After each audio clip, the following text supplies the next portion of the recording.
months ago, I decided to climb 16 4,000-meter peaks in 5 days. And when I told my friends, they looked at me and they said, "What?" Or, "Are you completely crazy?" To understand my friends, you should know that 2 years ago, probably to this moment, I was lying on a sofa, exhausted, despairing, and with a fire burning in my back. I have a musculoskeletal disorder called ankylosing spondylitis, or morbus Bechterew. Ankylosing spondylitis is an autoimmune form of arthritis that causes inflammation in the spine, which may over time lead to the fusing of the vertebrae. It also attacks other parts of your body, the eyes, the joints, the intestine. It runs in families. My grandfather had it, my brother has it. But what actually triggers it is not fully understood. One thing is clear: there is no cure. In summer 2015, I was in a bad way, and my rheumatologist proposed a therapy which would suppress the part of my immune system that was making me ill. I read up about it. When I saw the side effects, I thought, no, not that. I'd managed my disease for 30 years, more or less, without much medication, and I thought, I'll get back control of my body without putting those substances into it. But I was wrong. I got thinner and weaker and was consumed by never-ending pain. And I said to my doctor, okay, let's do the therapy. I got the first treatment just before Christmas 2015. And on Christmas Eve, I flew to London to visit my family. As I could only walk a few yards, I got a wheelchair service at the airport. You get wheeled to the front of the queue. You get to board first in front of the upgraded passengers. It's really rather nice. And the next day was Christmas Day, and my mother wanted to go to church. I said, okay, let's go to church. And I was stiff, and I wasn't used to it. And I was slow, but I walked those 200 meters to the church and 200 meters back. The therapy was working. So now perhaps you understand why I wanted to do this tour. I felt better than I'd felt for years. And the interesting thing was, the more I moved, the more sport I did, the less pain I had. And I thought, I wonder where this ends. Could I do something radical, like 16 4,000-meter peaks in 5 days? Another motivation was gratitude. I wanted to show what's possible when effective therapies are found. In the US, over half the population reports a musculoskeletal condition. In other high-income countries, between 1 person in 3 or 4 has a rheumatic disorder. So look to your left and right. One of you probably has or will have a rheumatic disorder. In lower and middle-income countries, Russia, China, India, a study has found that arthritis is widespread. Rheumatoid arthritis, osteoarthritis, ankylosing spondylitis, despite probable underreporting. Rheumatic diseases are a huge global health problem. And as we don't know what causes them, and we don't have cures, you'd think there'd be a lot of research. It's hard to find figures.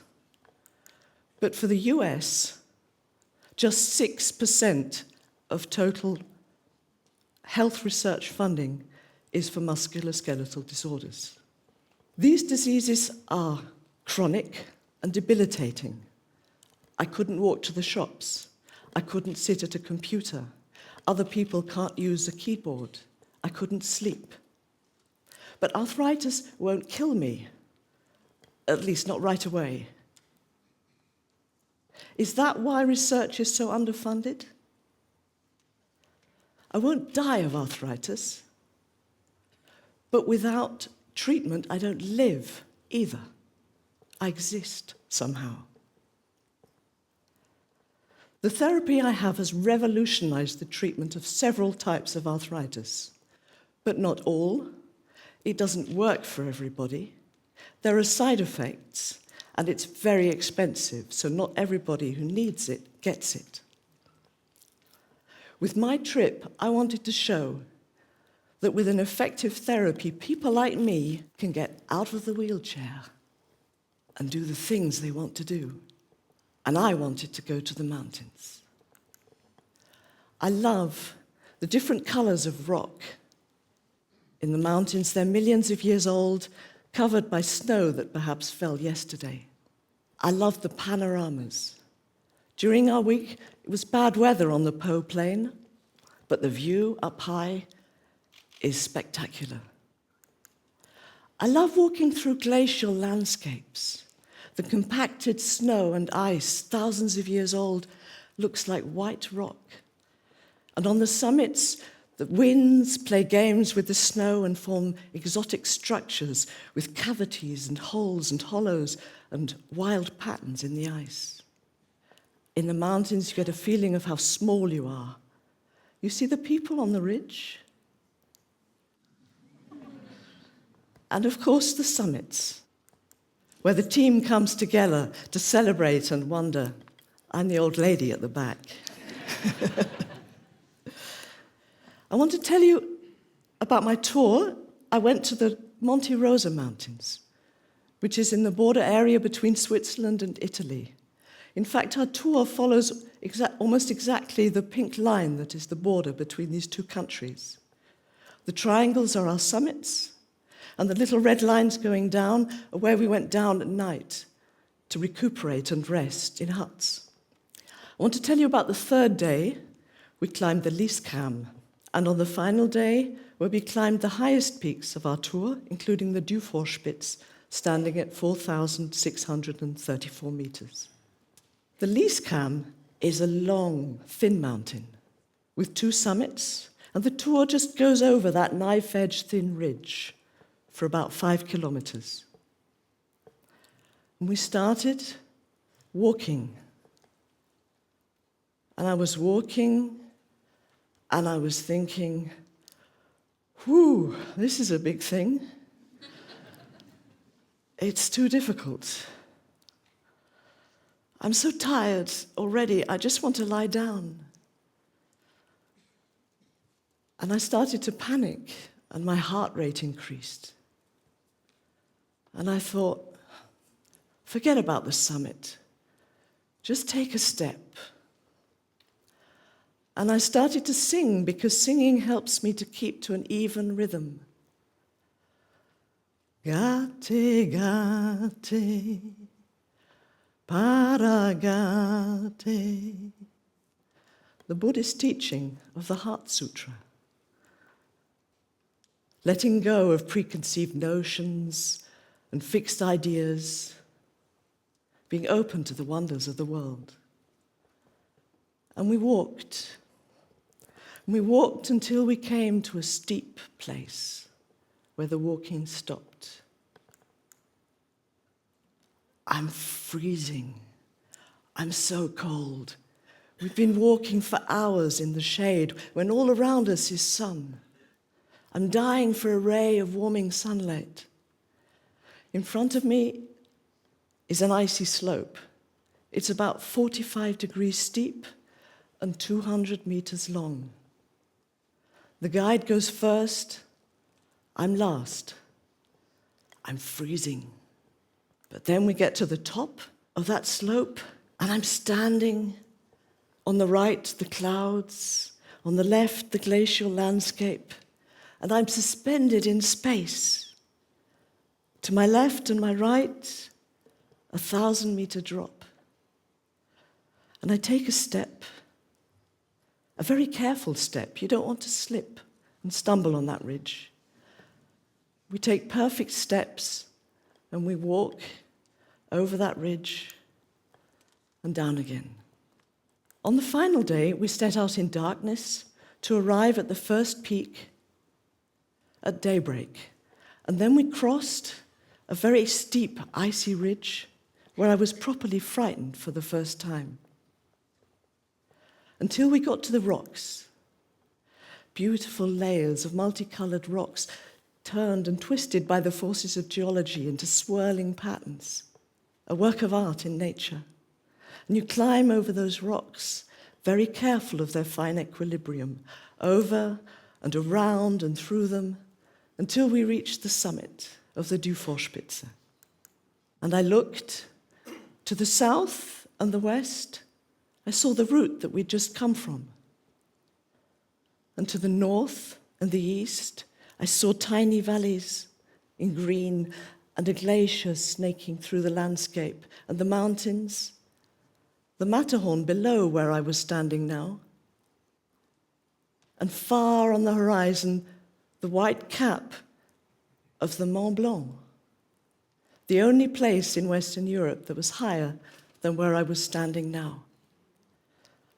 I had done it, 16 4,000-meter peaks. Recently, someone asked me, why 16 mountains? I thought, it's a funny question, but maybe you're thinking that too. So between the starting point and the finishing point, there are 14 peaks. So you could sort of miss one out, go round it or something, but why would you? One thing that does irritate me is that you can't work out exactly how many peaks we did on average every day. I'm an economist, and 16 by 5 doesn't go. I have no idea. I'd need a calculator. So 15 would be better for that. And the other thing, I was thinking, actually, he thinks it's not enough. No? And it's true, at the beginning of the tour, there is some more peaks further down the ridge, and at the end of the tour, we also missed one out. So you could do more, but I think 16 is okay. It's enough. But what did this trip give me? Reach for the stars. Because unless you do, you don't know what's possible. Smile. Why smile? Because ultimately, in the bigger picture of things, whether I climbed those 16 peaks or not was not important. I had a strong sense that the journey was my destination, and if I didn't make it, didn't really matter. Smile, reach for the stars, and take a step. On the summit of the Dufourspitze is a plaque commemorating the first ascent in 1855. And on that plaque is a quote by Seneca. What you think to be the peak is nothing but a step. Just imagine what it feels like when you finally get up there and read that. Amazing. My whole tour, this whole idea had been nothing but a series of steps. They began inside me, rebuilding my confidence and forming a vision, which I took outside of me when I told my friends about my dream and made a plan to achieve it. The tour itself was a continuum of those steps. Every day I'd thought, I can't do this. But it was just steps, and each step was possible in itself. In the continuum of life, climbing those 16 peaks is something I'm very proud of. I can stand tall, and whatever happens in the future, nothing can ever take that away from me. But that's not the most important thing. The most important thing I learnt was another meaning to Seneca's words. That step onto the Dufourspitze was nothing but a step because as soon as I'd done it, it was gone, past. And at that moment, the next step can begin. And I will keep on taking steps and see where it leads me. Thank you very much.